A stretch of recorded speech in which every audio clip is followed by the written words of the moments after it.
What's up, everybody? How's it going? Moses here, and today we're going to bring you a Scion Frostbolt Totem Guide. So, first and foremost, let's go through the gear and the links. Then we're going to explain a little bit about leveling and the build itself, and then we're going to finish off with the map. Alright, so gear. We make use of two dual-wielding Shimmeron wands. Shimmeron is a pretty cool item, super cheap. Couple of variances here to look. Spell damage implicit goes actually up to 39, not 40. Spell damage explicit goes up to 40. Lightning damage 30 to 105 to spells on this one.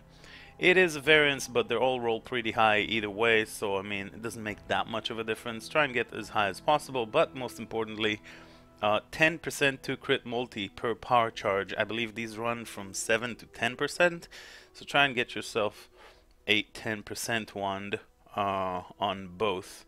Other than that, the Shimmeron has one downside. It says 400 lightning damage taken per second per power charge if you've dealt a critical strike recently. Now, we are playing totems, and we do make the use of the ancestral bond node that gives us an additional totems, but makes us deal no damage with skills. Even still, we are able to still crit, so our movement skill, we're using Flame Dash. Flame Dash will not deal any damage, but will still be able to crit. So if there's some mobs around you and you're gonna teleport, you're gonna see that you're going to start taking some massive dot, because we do have two of these wands, so that makes it 800, and we do have 5 power charges, so you know, do the math. It's kind of a lot of damage per second, but if you have a couple of flasks, it should be fine, even if it does happen. But for the most part, just try not to flame dash over mobs or to trying to escape. Just try and use your movement speed, Quicksilver Flask, to run away, or just deal damage and kill whatever is attacking you. Always a better choice. So yeah, double Shimmeron wands. The core, of course, of the build is the Soul Mantle. Soul Mantle gives us not only one additional totem, but 50% increased totem life, which makes them super tanky, and the spell totem level 20, which is and acts as a 7 link, right? So we have our 6th link and our 7th, which makes it actually very you know, very easy and very comfortable as well to just run a 5 link if you can't afford one. This is super nice for like a budget type build, a league starter if you will. So yeah, for the Helm we have the Helm enchant. Basically that's all you need to see here. Just life resist, it's a rare Helm.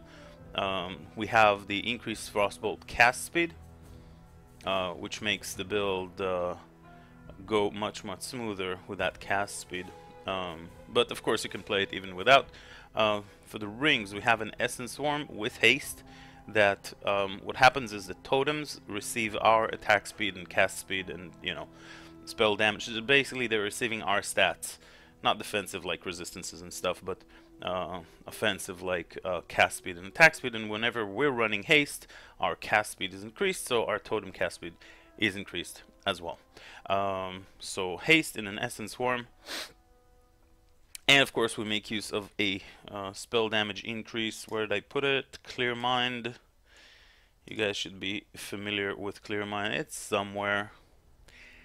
We're playing Scion. There's a bunch of jewels, but I promise you, one of them is a Clear Mind. There it is. So yeah, we get in our 59% spell damage while no mana is reserved, and mana regen, which doesn't really matter all that much. But yeah, we're using the haste in the Essence Swarm so that no mana is reserved, and we're getting the benefit of the Clear Mind with the big increase to spell damage, which significantly increases our damage. For the boots, we just want run speed, life resist, cold damage if you've been hit recently is a good enchant. but you know, there's a bunch of other enchants out there that could work. Increase attack speed or whatever, cast speed, all these things will work as well. For the gloves, basically life resist if we need some dexterity. We do run level 20 haste, so dexterity could become a problem if we don't have it enough on gear. So we need to get that dexterity from somewhere. So I figured, you know, gloves gonna be pretty easy to get, but you can get it anywhere else on like boots, evasion energy shield, or helmet with evasion energy shield, or even a ring could give you some dexterity like I have right now, which in fact I don't need, it seems. Cool. Yeah. When it comes to the belt, we have an abyssal belt here. Nothing too crazy, just life resists, you know, some strength for additional life, as well as a socketed jewel. I have one here with cold damage for spells, while dual wielding, which we are, and some life, some global crit multi. It's a pretty sweet jewel. I managed to get, I think, like 15 cows or something like that, because dual wielding apparently it's not particularly popular, I think, because otherwise this should have been a bit more expensive. When it comes to the gem links, we'll first go to Frostbolt, faster casting, cold penetration, controlled destruction, hypothermia, and increased critical strikes, because this is a crit build. If we're running a 5 link, we'll give up cold penetration. Is going to be the first one we give up, but as soon as we get our 6 link, we can use that one as well. For over here, I'm just leveling up an Enlighten, but we do have Val Haste and increased duration, because Val Haste again will give us a temporary buff that gives us an increased attack speed, an increased cast speed. 31% is pretty big for a short duration, and we will link it to increased duration as support over here. Enlighten again, I'm just leveling up for to sell.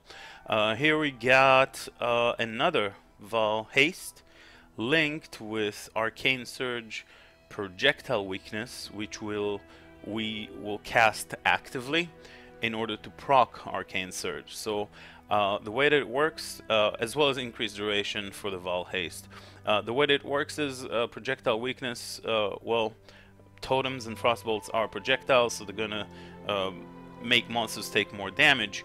But yeah, as soon as we cast this curse, we're going to get this Arcane Surge buff that will give us more spell damage, and it is a more multiplier, so it's actually very, very, very powerful, and gives us an increase to cast speed. Now, the thing is about this skill is that it will only proc when the skills linked to it uses a certain amount of mana. So at level 10, this will be activated with skills that cost 64 mana in total or more. And in our case, the curse costs 77 mana.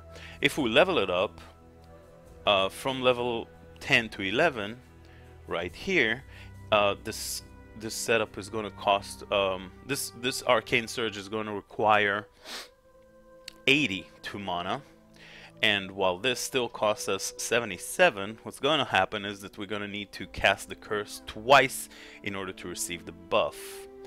Okay, so we only want to level up Arcane Surge to a point where one cast of our curse is going to activate and grant us the buff. Okay, important, keep in mind. That's the way Arcane Surge works. Over here we have a cast with damage taken, Immortal Call with Temp Chains and Frostbomb. Pretty standard. We use something similar with the Miner. Yeah, cast with damage taken stuff. And over here, since we are using the Templar and Ranger ascendancies in our passive skill tree for our we're going to talk about it in a moment, but basically we're using the Hierophant passive of the Templar. It will grant us an extra totem in the helmet slot, so it allows us to seek here a decoy totem that will act as a protector for us, basically Decoy Totem MVP.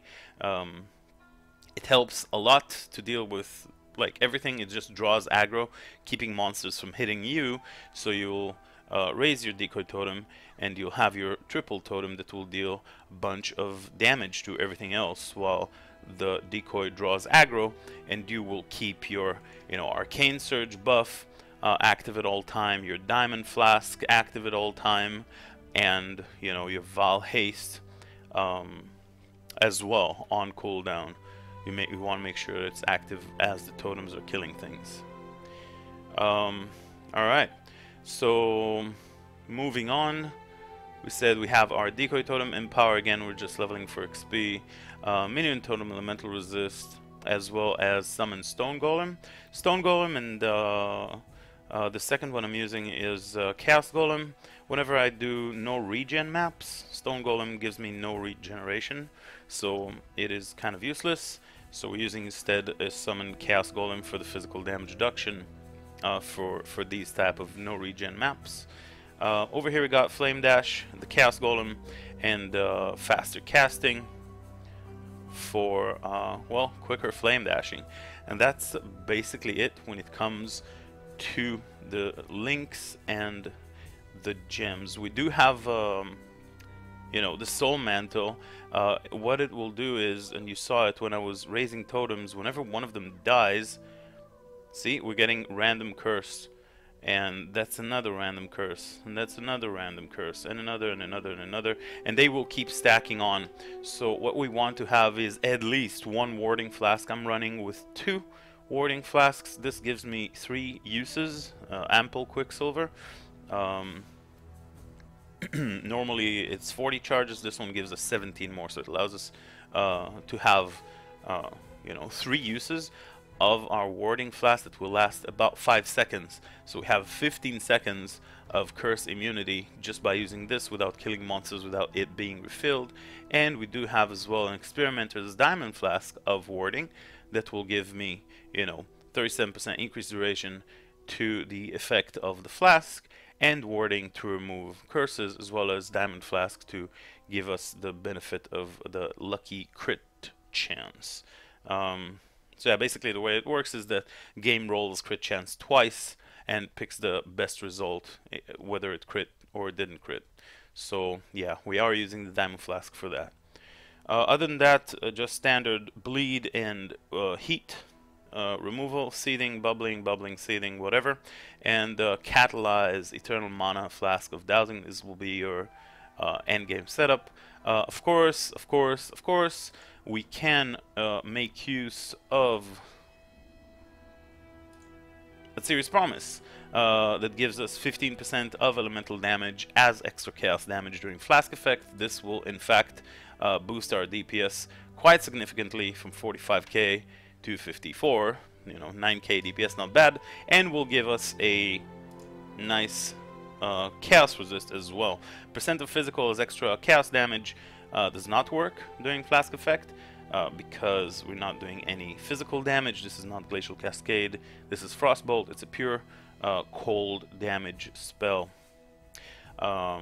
There's no physical portion to it, but we can gain the 15 elemental, as you just saw, 9k DPS boost for my numbers, for my stats, which is significant. I personally choose not to use it because I swap between dowsing and curing for burning and for poison.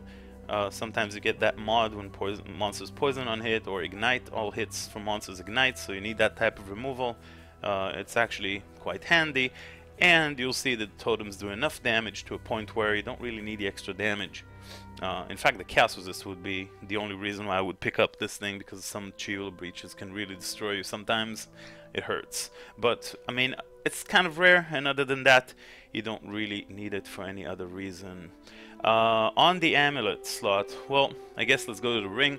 First, we're using as much life as we could possibly get. If you need the dexterity, this will be a place to put it in.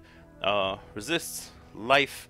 Of course, you can get an opal ring that will give you an elemental damage with increased cold damage or whatever spell damage you can craft on a ring. I believe crit multi with essences, but honestly, this is a budget build. We don't want 2 endgame too much, you know, insane stuff going on, we have our 6 link and our Helm enchant. Those are pretty much the most expensive pieces of the gear. And those are things that we don't have to play the build with. We can kind of like start the build without them and work our way towards getting that 6 link and getting that Helm enchant. Okay, so we talked about gear. Yeah, Amulet slot. Currently running with Biscos for obvious reasons. Still best Magic Find Amulet in the game, and the only Magic Find item I personally choose to use. But if you're fighting bosses, Biscos will not work, and you do want some life and damage. So I managed to get this for, well, I believe it was 3 Exalted Orbs, but this amulet is actually insane, and I can afford it right now. So feels pretty good, man. Yeah, we got enough Exalt, so only 3. Super cheap, in my opinion, for this type of amulet. It basically has all the damage mods the build needs. It has cold damage, has spell damage, it has global crit multi, it has global crit chance. That's it. You can't have any more damage mods on an amulet like this, unless it's an elder or a shaped item and you gain that elemental as extra, or gain that elemental extra fire, extra chaos, or whatever, that you can get those. But those are kind of rare, and honestly, again, this gives us such an insane DPS boost, as well as a frick ton of life, some stats as well to boost life. But yeah, always, whenever you're, you know, making a build, at least try not relying on your amulet as a source for resistances and attributes, because if you get lucky, find yourself a Biscos, you won't be able to kind of like remove the amulet slot, so you always kind of like have to think about it. But yeah, of course, having that said, if that's the case in your setup, it's perfectly fine, especially beginning of the league and all that sort of stuff. So yeah, this amulet gives us a nice chunk of DPS, about 6k, when we're fighting against bosses. Yeah, well, other than that, really, when it comes to leveling, this is Scion. It's my first time playing Scion, so I never did anything like that before. I thought it's going to be interesting to, you know, check it out. Yeah, so let's get started. Basically, for the leveling, what we're going to do is we're going to start a Scion. First and foremost, we're going to pick up these mana, grab the jewel sockets. We need the 2, and then we're going to rush to Ancestral Bond. While we're doing that, we're going to be using basically stuff like Fire Trap, Freeze Pulse, +1 wands, all those basic leveling gears that can carry us until we have the totems, and then pretty much. I mean, we move on to totems, but this shouldn't take us too long. Around level 20 or so, we can get to Ancestral Bond and grab our totems. Once we do that, we can dual wield 2 weapons that will carry us through the entire time. Axiom weapons, I'm not going to even try pronouncing the next word. But yeah, these Axiom weapons have elemental damage to spells, massive crit strike chance for spells that we need. It runs between 100 to 140. I was able to get these for like 3 chaos each. But yeah, they're going to carry you throughout leveling. It has cast speed, it has everything that you need for this sort of totem build, and we're going to dual wield these. Yeah, so there's not going to be any shield charge action with Fortify. Instead, there's going to be Flame Dash that we're going to have to stay away from mobs, okay? Just keep that in mind. So we're dual wielding, and yeah, these are going to carry us all the way until level 60. Right now it's 70 because gems, but like this weapon I believe you can pick up at 60 something, maybe 67?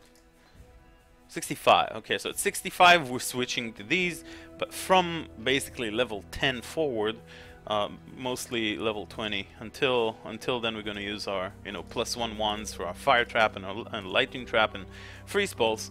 But yeah, at that point, whenever we're able to switch to totems, whenever we get to Ancestral Bond, we're going to use these Axiom weapons right here, and they're going to carry us throughout the entire way.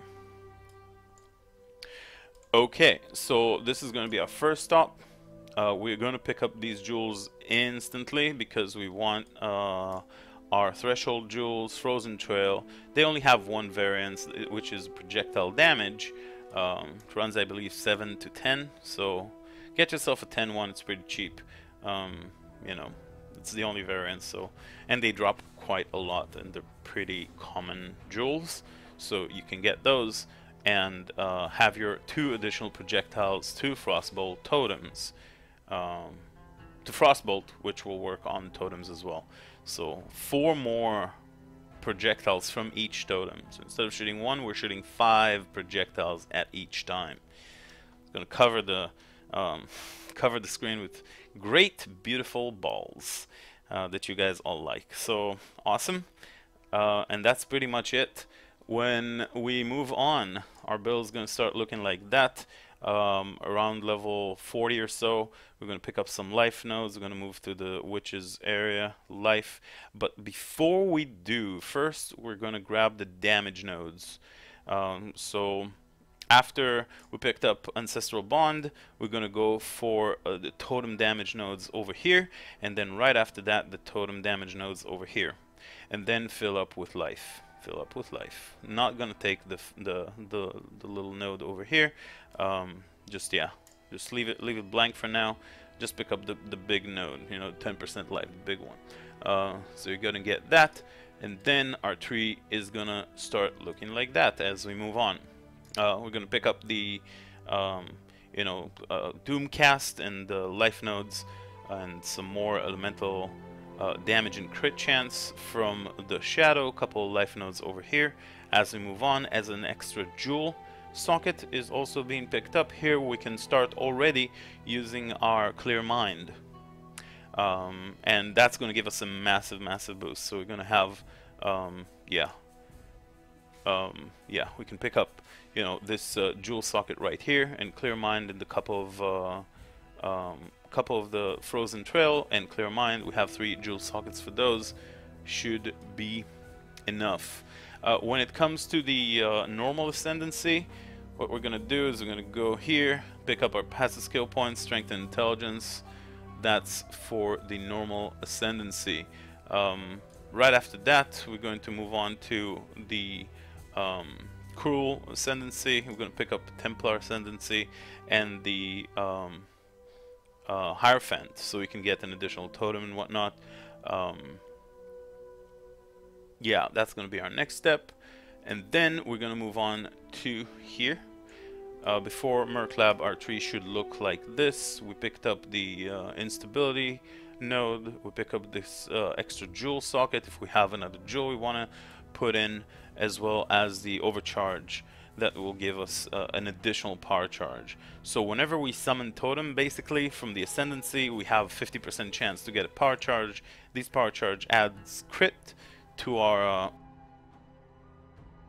adds crit chance per power charge. I believe it's a 40% increase per power charge, which is going to make things nice and smooth for us. As well, we're doing the lab. The next one, we're going to pick up the dexterity, as well as Path of the Templar. That's going to be our next step. So we're going to move on and unspec from the around level 65 or 70 or so. We're going to be able to just after basically the Merklab, we're going to be able to spec right into there from this point.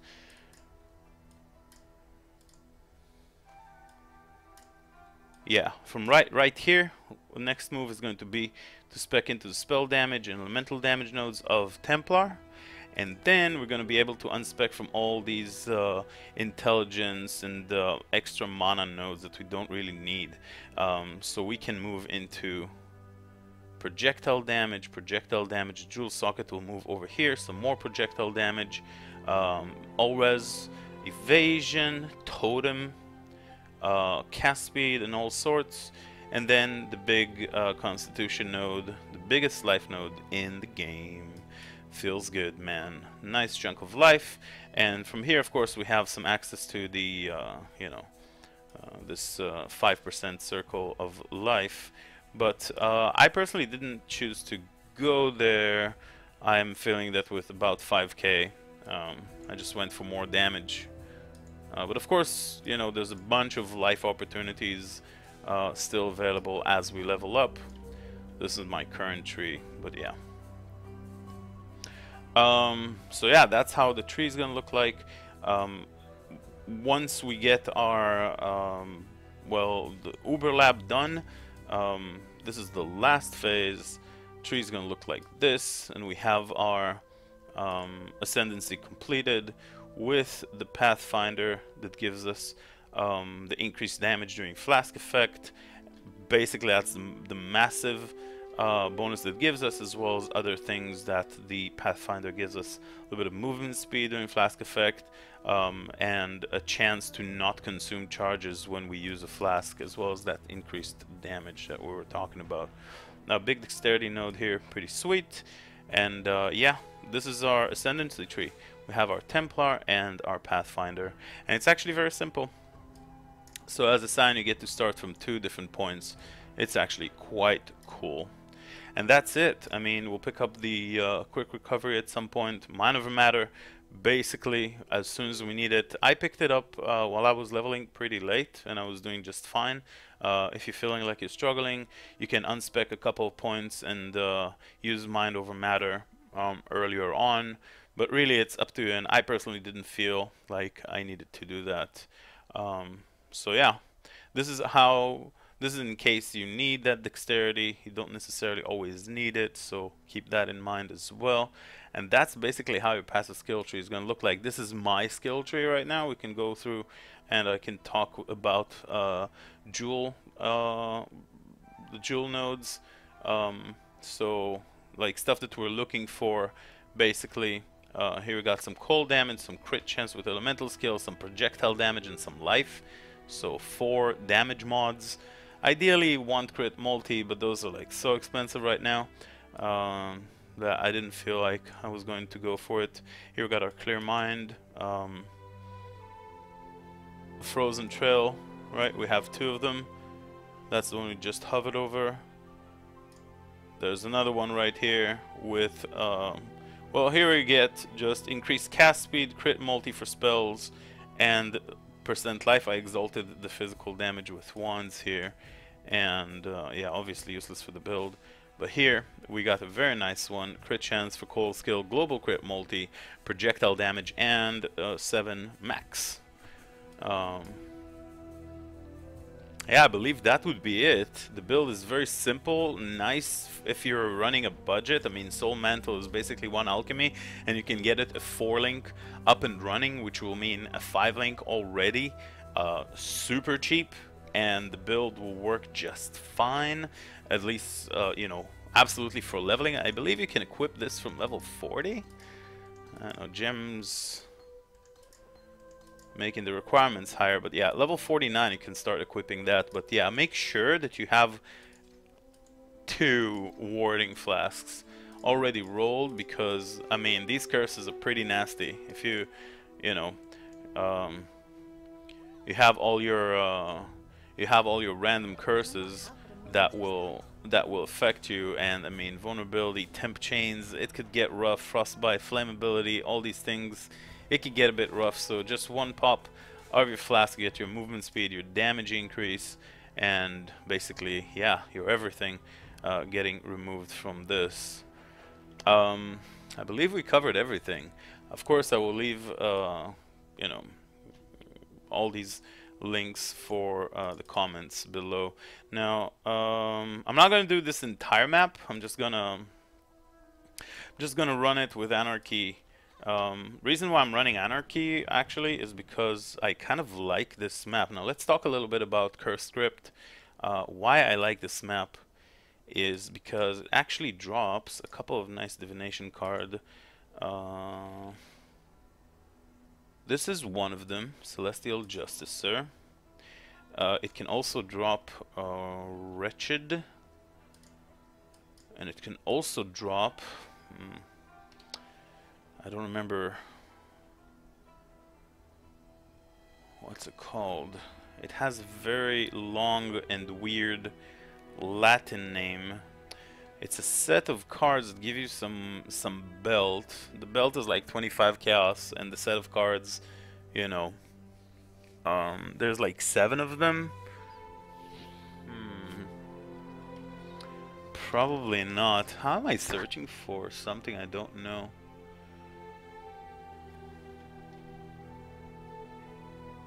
This is the one, Immortalis. I remembered something about Immortals, but yeah. Anyways, the Forsaken. So these 3 cards drop here. Okay, so we got Umbilicus Immortalis, which gives us this belt. It's a unique belt that costs for some reason 25 chaos. I don't know. I didn't really get too much a look into that belt, or 30 chaos or whatever from divination card the Forsaken. That can drop in this curse script, as well as the Wretched. Everybody knows Wretches have a tiny chance of dropping you Headhunter. You can actually get a Headhunter from Wretched card if you're super lucky, and Celestial Justicer. That is like each card is like 25 chaos or something as well. So we got some nice divination cards. 6-link Astral Plate, right? So we got like a bunch of nice divination cards in this map that can drop. And also, since I'm running Anarchy, I'm trying the map to roll 2 additional exiles. Which gives us more exiles, and Anarchy of course can drop Valkyrie sets, and Valkyrie can give us well, Nemesis item, and we even have a Fortune Tellers collection, which is nice. You can buy these for like 2 or 3 chaos or whatever. So yeah, this is like the build. You always kind of like wanna keep your warding flask up.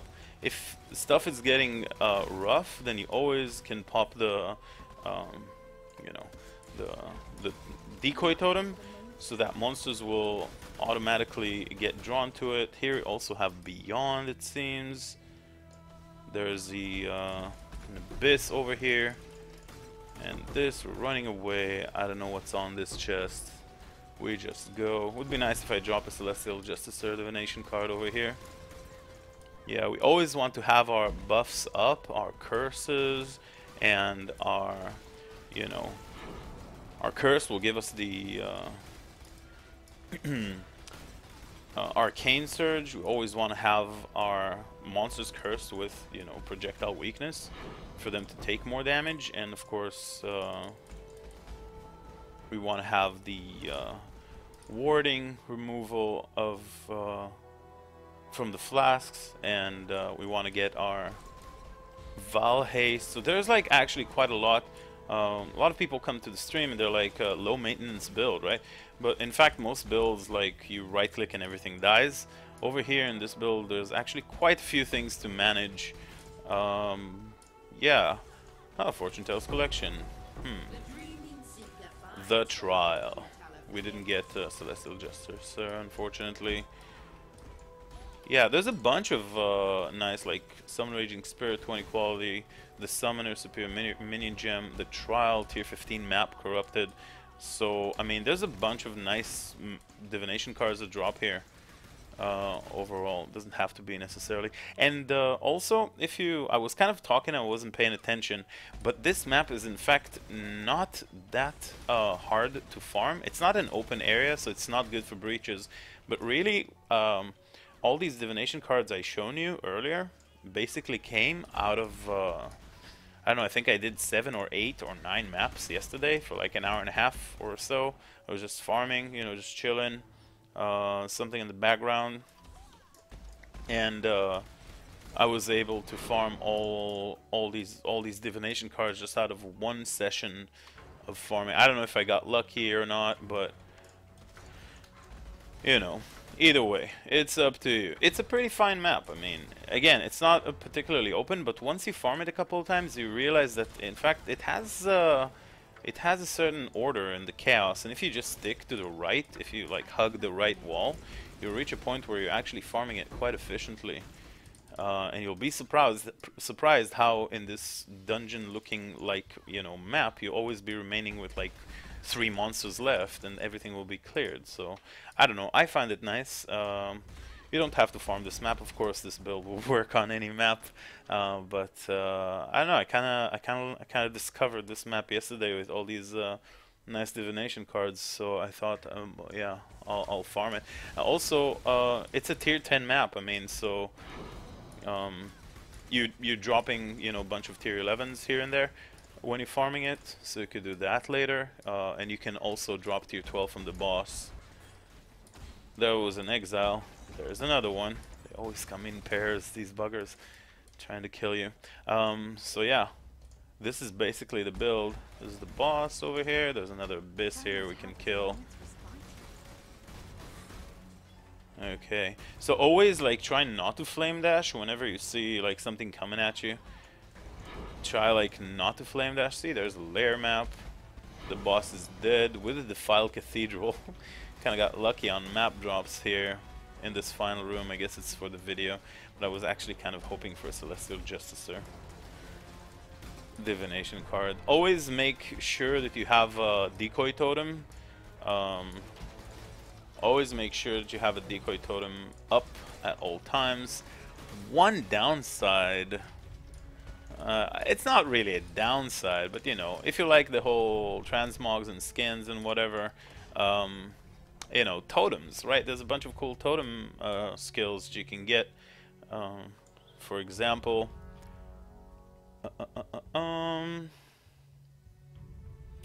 see the decoy totem, there's like a bunch of transmogs you can get for your totems that are cool, but you cannot get them for your main totem. So I mean, I can change the to a dragon totem on my decoy, you know, would be cool if I could use the soul mantle, since it's linked with a spell totem, but I don't have an actual gem that is a spell totem to make it, you know. It kind of sucks. I cannot apply the skin to the skill, so my totems all look kind of plain, which is again kind of unfortunate because I wanted to do a totem build and I bought a couple of emojis for my totems. You know, I got this little guy. It's pretty cool. I mean, they're really cool, all of them, but you know, I can't use them unfortunately because well, I can use them on the decoy totem, but it's kind of lame. I want the dragon to shoot all these beautiful frostbolts. This is it. I mean, probably took longer than it should have, but that's the guide. If you guys liked it, you know what to do. Feel free to hop into the stream. I'm streaming every day. Path of Exile, go strong. Soon we're gonna have our 5-year anniversary though, and I probably should, and will do a Diablo 3 week because we have been streaming here on Twitch for 5 freaking years, man, and that's where it all got started. So we're gonna do it with Diablo 3 week. Yeah, I think when season 13 comes out. Either way, that was it. Hope you guys enjoyed the video, and thank you all for watching. I'll see you guys around. Much love.